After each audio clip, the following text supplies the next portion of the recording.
My first real impression of the Orange Conference came by text message. It was from Eleanor Van Dusen, our director of family ministry, and it was a photo of her and Reverend Sean in a giant arena with amazing stage lights when thousands of people, and her underneath it her text said, "We are practicing our praise hands." And there they were with their hands in the air, looking kind of uncomfortable, kind of confused, and also kind of happy. The Orange Conference is an annual gathering, started originally by the folks who do family and children's ministry at North Point Church, which is an evangelical mega church, a Christian church in Atlanta.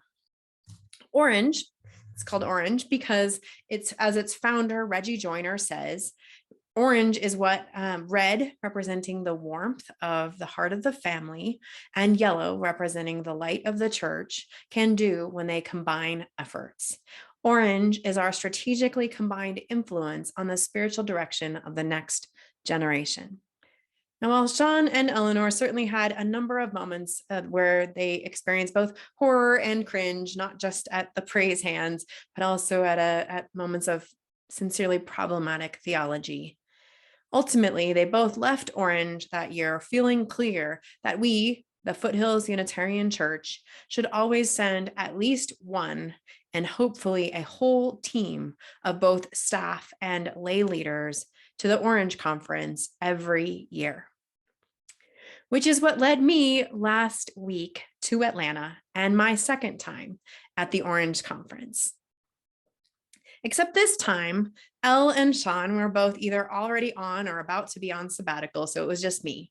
Although I did get to hang out with the entire staff team and a bunch of lay leaders from the UU Church in Atlanta, all of whom were, like me, entirely persuaded by the brilliance of this evangelical Christian movement. Orange is one of those experiences that sincerely shifts your imagination and your thinking if you're open to it. Not in a Christian conversion sort of way, don't worry. Although I can imagine that there are at least a few folks who see UUs on the registration and wonder if this will be the chance for us to finally be saved, which is fine. One of the reasons I have come to love Orange is because I sort of think the same thing about all those traditional Christians in the room. Like, maybe there's hope for them yet. What I mean, though, is that the folks at Orange approach things so radically differently than many of us as Unitarian Universalists often do. So that being around them expands your sense, or my sense, of what's even possible. Through their simple and very accessible resources based on age and stage, their integration of music and fun and humor into everything, and most especially in their clear sense of just how important it is that we direct our resources, attention, and relationships towards our children and youth. They are obsessed about finding ways to pass on faith to the next generation. Not only because they want to make sure that their kids are saved for the next life, that is often also true, but also because they believe with all their hearts that their kids and their families need the church in their lives right now. Now, as I talk about all of this, I wonder if any of you are squirming just a little bit or even feeling a little bit triggered. A lot of us come from other religious traditions that had this sort of fervor of passing on the faith, after all. In a lot of cases, that fervor translated actually into trauma and spiritual abuse. That is an indoctrination of shame and life-denying theologies that were delivered with an absolute authority of holy truth, capital T. That is an unwillingness to abide with questions or doubt or curiosity or science. That is patriarchy and homophobia and white supremacy and capitalism and consumerism and the pillaging of the earth and of indigenous peoples. This is the inheritance that many of us received as children in the form of passing on faith. And many of us are still recovering from it. And actually, our society as a whole is still being shaped by this inheritance, as the Supreme Court leaked decision makes very plain. These sorts of experiences are why religious liberals tend to have a more ambivalent understanding of that task of passing on faith to our children, even though many of us do find foothills first because we hope that our children will be given tools and resources that we aren't sure how to give them ourselves. And it's not that we don't want our children to be religiously literate or to grow spiritually in ways that connect to their innate curiosity. It's just more that it gets a little confusing when we start to talk about this idea of passing on our faith, let alone getting obsessed about it. This ambivalence means that often we end up giving our kids a lot of information about other people's religion, including what we find problematic about it, but we stay pretty quiet about our own faith and our own spiritual lives. A lot of times we just aren't sure what to say, or we haven't done our own work. And of course, we can't pass on a spiritual life to our kids if we ourselves don't have one. Even more importantly, our ambivalence about passing on faith means that we don't make real relationships across generations, a priority when it comes to church. Families with kids at home end up hanging out with other families with kids at home, and then older adults socialize with other older adults. Adults without kids circle around trying to find other adults without kids, and the teenagers avoid us all. Now, all of this doesn't mean that our kids and all of us are not always still being shaped in faith. We still inherit covenant, as Rebecca Parker says. Their families and their friends and the culture around them and everything around our kids are shaping them all the time. It's just that what they miss is that chance. Then, after they've inherited this covenant, they miss that chance to get to create covenant after that. They miss learning how to make those intentional and constructive choices that are based in a deeper sense of belonging and significance and even transcendence. Now, this was not the experience that I had growing up. Like a lot of you, I was raised Catholic, which means that my childhood was filled with people that wanted to pass on the faith. There was Marcy, my confirmation sponsor, who seemed to have no limit to hearing all of my questions. There was Damaris and Denise, who played guitar with me in the church choir. Father Mike, who gave the best kids sermons, and Father Allen, who invited me to give the homily at my high school baccalaureate. There were teachers and coaches and my friends' parents.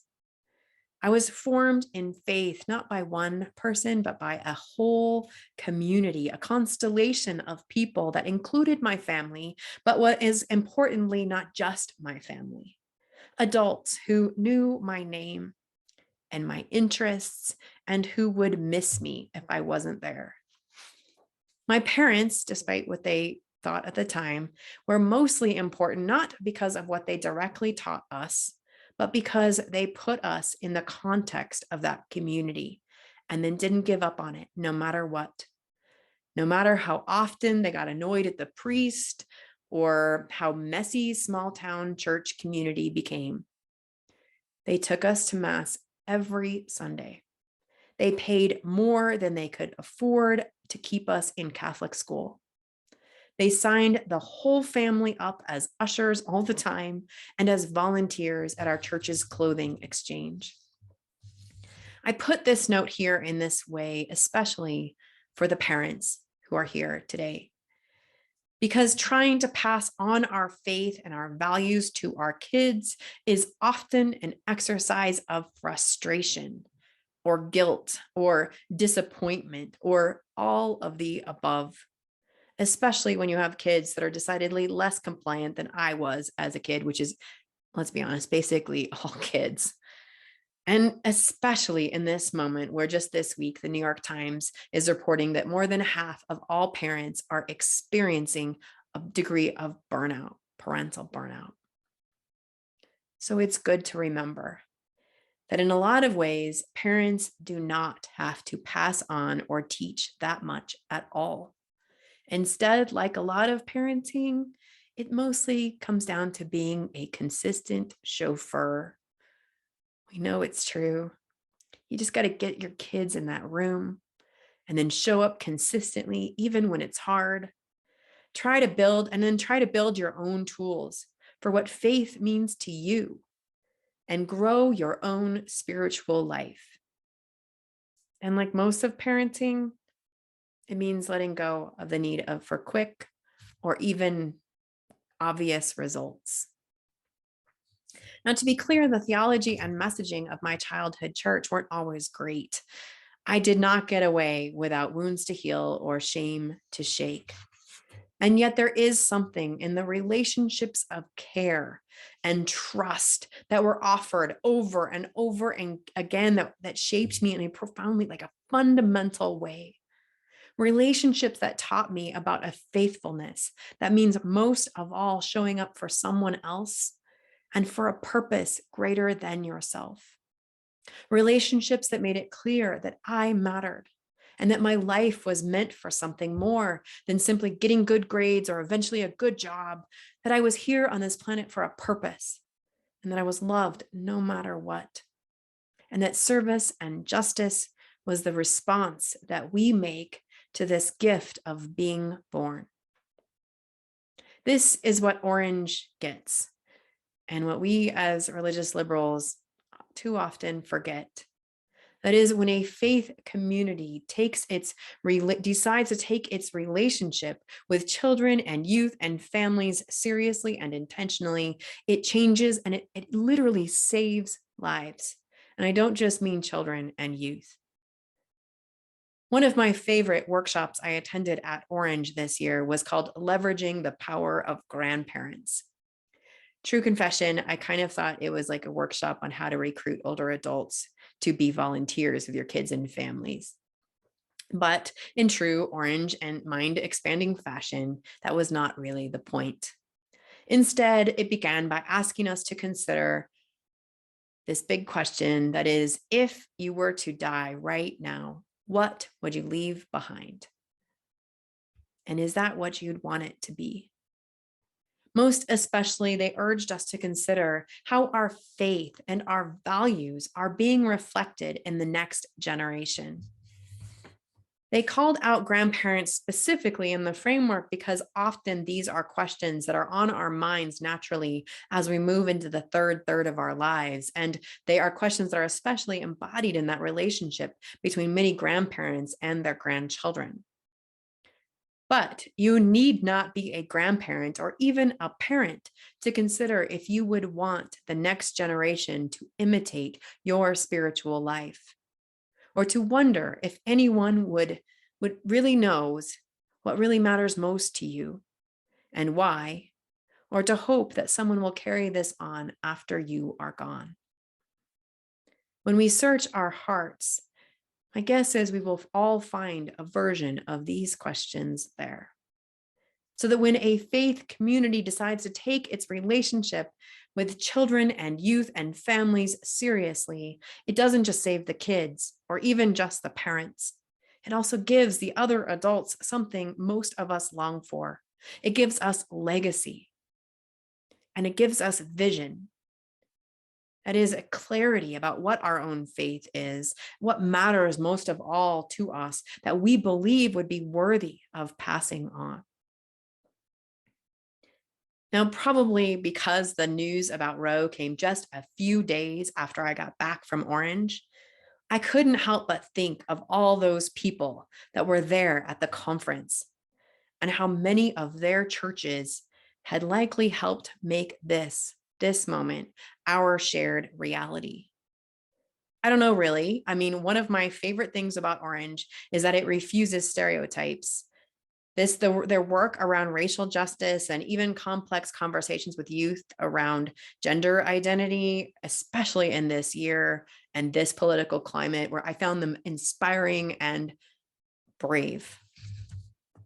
And My hunch still is that a lot of the people, the family ministry leaders and youth pastors and all the volunteers that were there with me, that they would understand that work to end Roe as a matter of their faith. Just as others there would understand anti-gay legislation as a matter of their faith. And many others would, as a matter of their faith, insist on certain curriculum in schools. What I mean is nothing about this moment came from ambivalence. This moment that we all find ourselves in is a product of intention and deliberation, and in many ways, a product of that obsession with passing on faith to the next generation. Now, I know we often do not understand it this way, but we too have imperatives of faith that we can be proudly obsessive about.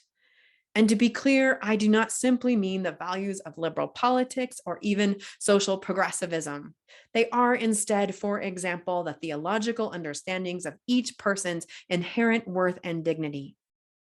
They include the practice of committing ourselves to a people and a tradition that invites us to believe not whatever we want, but what our conscience requires we must.